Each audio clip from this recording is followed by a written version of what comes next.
Hi, come and join me for Life Over Coffee with Torrie. Hello, and welcome. This is Life Over Coffee with Torrie, and this is going to be in two parts. So this is part one, and go and have a look at part two. I'm going to put them up at the same time. I've had a week. My gosh, I've been trying to do these weekly, no, and it didn't quite work out that way because the other week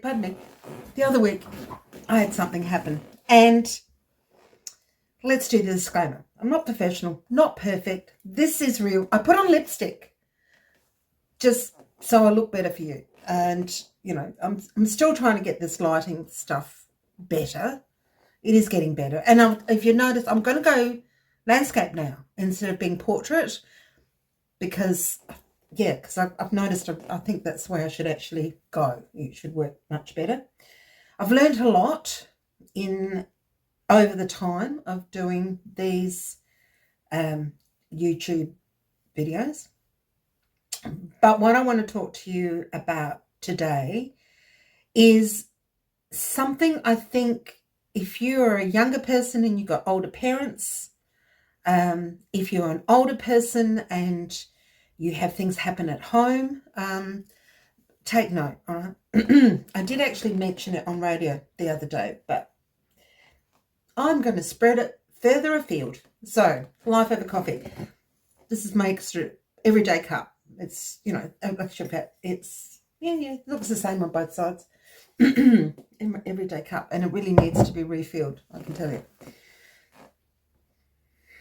How do I put this?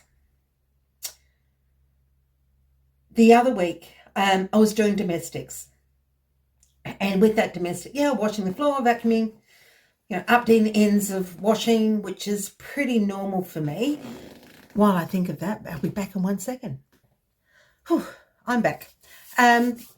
While talking about washing, I remembered that I had washing in the machine, so I needed to go and attend to that.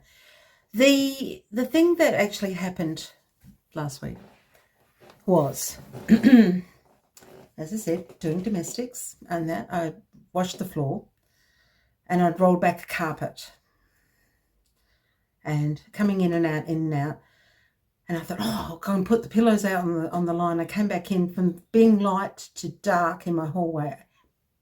I tripped and landed pretty heavy on my knee, and even though you feel like it's in slow motion at the time, I went down on my arm and whatever, and I don't have a great back, and anyway, it was a bit of a shock. I did cry that while I was lying on the floor, sort of the initial shock pain had me crying, and part of my brain was actually saying, oh my God, is this the accident that's going to be an ongoing issue for later in my life, which is what actually happens when you have a fall and you're aging. And it's really, really, really common. It wasn't I lost my balance or anything like that. It was the fact that I had tripped over it. So I'm lying on the floor. Okay. I'm lying on the floor. I'm getting phone calls. So while I'm on the floor, I did have a cry, as I said. And the dog got off the bed. She's a sweet thing. She came over to me. I'm crying. And she licking my face, licking all the tears, checking the taste, going, oh, you're right. If she ever dies, you know, 3 days' time I could chew a leg or something.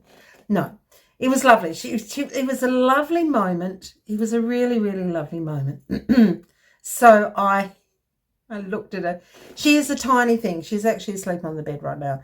She's a tiny thing, and but in my mind, I'm looking at her, and then I'm telling her that, you know, you're lovely and you're sweet, but you're not Lassie. I could really use a Lassie right now to go and get help if I really needed it. Anyway, by and by, I had a goldfish moment while I was on the floor while I'm assessing, you know, which bit of my body have I hurt or not hurt, and felt the carpet and realised that needs a good vacuum. Where your brain goes. when you're doing other things. But one of the things that actually happened was I did come to my mind, where's my phone? And I did think that I'd left it on the arm of the couch, which was great. So when the time came, I was on the floor probably a good 15, 20 minutes. And when the time came that I knew I could get up, but if it, with my, core strength, whatever, I could get up. But if I couldn't get up, I could at least crawl to my phone to get assistance, because there was no way that I was going to be able to get anybody to hear me, which is a fact. That my house is very well insulated. Very rare that I had the door open with the screen shut, but we only have walkers by, in the morning and in the late afternoon, with their dogs or whatever. And I could be lying there for a long time, trying to get somebody to come and help me if I needed it. So that brought me to two things. One was my phone, and that you need to be able to consider that if you needed to crawl to your phone, where was it? How do I get to it? I would have probably just called an ambulance to get assistance more than calling my neighbour or whatever, because they're older as well, God, getting me up off the floor. Just call the ambulance and be done with it. But a few years ago, and it's not that I'm accident prone, because this was about 7 years ago, I did fall in the garden and I winded myself with the fall. I tripped over the hose. Another easy thing to do. And I worked it out at that point that I needed to be safety conscious. And this is, a lot of older people do think about it. Children of older parents do consider it. And that is, if I go outside, from that point on, I worked it out. If I could crawl to, I've got a chair out the front, which is probably something that you could consider for your own safety, that there is chairs scattered on your property, front door, near your front door, or near your back door if you're out in the back garden or out in the garden, that there is something that you can get to. But I take my phone out with me now. So if I have to, I can actually access that and reach it, because it's about reaching. It's about crawling and reaching. So if you've left it on your kitchen bench, or I had been just talking to a neighbour, and there was her phone on the kitchen bench, and she said, if something happened, I would try to find something that I could reach the bench to pull the phone down. I didn't want to tell her that phones are flat. I've got my phone on here. Phones are flat, and they're not. What do you have? What, you're going to be crawling to your broom cupboard to get a broom, but you've got to open up the cupboard. We just don't think about that floor access. Where can we go and how can we get our phone? Our phone is one of our most utilised item that we have in our life these days. And, charging stations, you usually put it up, up high on your kitchen bench, or you've got it next to your bed if you're lucky. That's where you've actually put it, or you've walked past somewhere, and that's what happens.